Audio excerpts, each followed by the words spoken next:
D'abord, nous avons un agenda qui doit sortir en quelque sorte des obsessions du passé.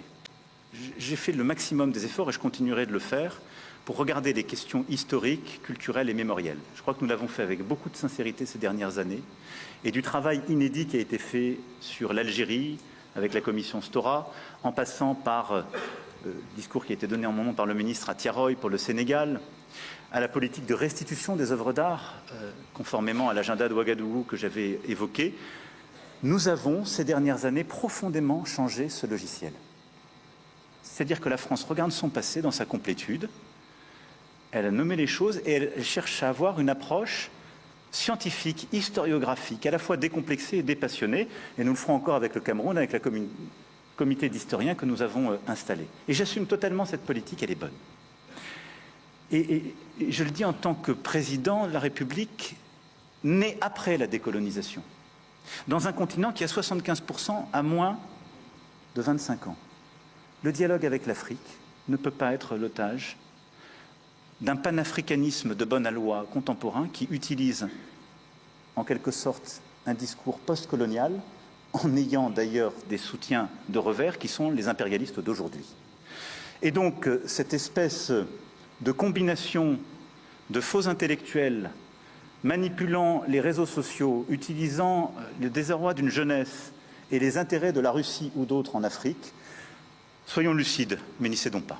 Et donc dans ce contexte-là, non, la France n'est pas en recul en Afrique, elle est simplement lucide, elle se réorganise. Je dis ça parce que quand je lis une bonne partie de notre presse et beaucoup de commentaires, les gens, regardant avec les lunettes d'hier, disent c'est terrible, l'Afrique, on est en train de disparaître. Non, on a choisi de bouger en Afrique. On a choisi de bouger parce qu'il fallait bouger. On a regardé notre relation passée, mémorielle, culturelle, on la factualise, on l'assume, on se dit la vérité. Mais on ne cède rien à la désinformation et aux ingérences. 2, nous avions une relation sécuritaire. Elle était de deux natures en vérité. Il y a une partie, c'était notre engagement contre le terrorisme depuis 2013. On avait raison. Je crois qu'on a oublié de nous dire merci. C'est pas grave, ça viendra avec le temps. L'ingratitude, je suis bien placé pour le savoir, c'est une maladie non transmissible à l'homme. Mais je le dis pour tous les gouvernants africains qui n'ont pas eu le courage vis-à-vis de leurs opinions publiques de le porter, aucun d'entre eux ne serait aujourd'hui avec un pays souverain si l'armée française ne s'était pas déployée dans cette région.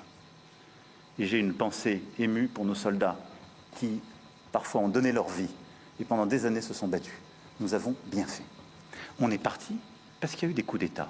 Parce qu'on était là à la demande d'États souverains qui avaient demandé à la France de venir. À partir du moment où il y a eu des coups d'État, où les gens ont dit « notre priorité, c'est plus la lutte contre le terrorisme, c'est ceci ou cela, qu'importe », la France n'y avait plus sa place, parce que nous ne sommes pas les supplétifs de putschistes. Donc on est parti. Et ensuite, on a décidé, ça c'est le deuxième volet, de réorganiser notre présence militaire. Pourquoi? Parce qu'on avait en quelque sorte une rémanence. Et on nourrissait nous-mêmes un discours post-colonial. Parce que dans les pays d'Afrique francophone, il y avait cette histoire, et donc on avait laissé une présence installée dans nos bases. Est-ce qu'elle avait encore une justification? Plus tellement. Est-ce que c'était ça le rayonnement de la France? Non. Je salue tous ceux qui ont servi, ça ne l'était plus là. Et ça n'était plus compris, c'était utilisé. C'est-à-dire que tous les réseaux d'activistes que j'évoquais venaient dire « Regardez les Français, ils ont un camp avec 2000 soldats là. Donc ils vont préparer un coup d'État. » Et toutes les désinformations possibles étaient utilisées contre nous. Donc nous avons patiemment, et je remercie Jean-Marie Bockel, je le remercie à double titre, personnel et pour cette mission, parce qu'il fait partie de ceux qui ont vécu dans sa chair et la chair de sa famille, ce que j'évoquais tout à l'heure. Mais il a mené patiemment, en lien avec les ministres et le SEMA, cette mission. Et donc nous avons proposé aux chefs d'État africains de réorganiser notre présence. Comme on est très poli, on leur a laissé la primauté de l'annonce. Mais vous ne vous trompez pas, c'est nous qui l'avons... Et parfois, il a fallu y pousser. Mais pas parce qu'on est poli et correct et qu'on se réorganise nous-mêmes qu'il faudrait que ce soit retourné contre nous en disant « ils sont chassés d'Afrique ». Je peux vous dire que dans bien de ces pays, on ne voulait pas enlever l'armée française ou même la réorganiser. Mais on l'a assumé ensemble. C'est ça le partenariat.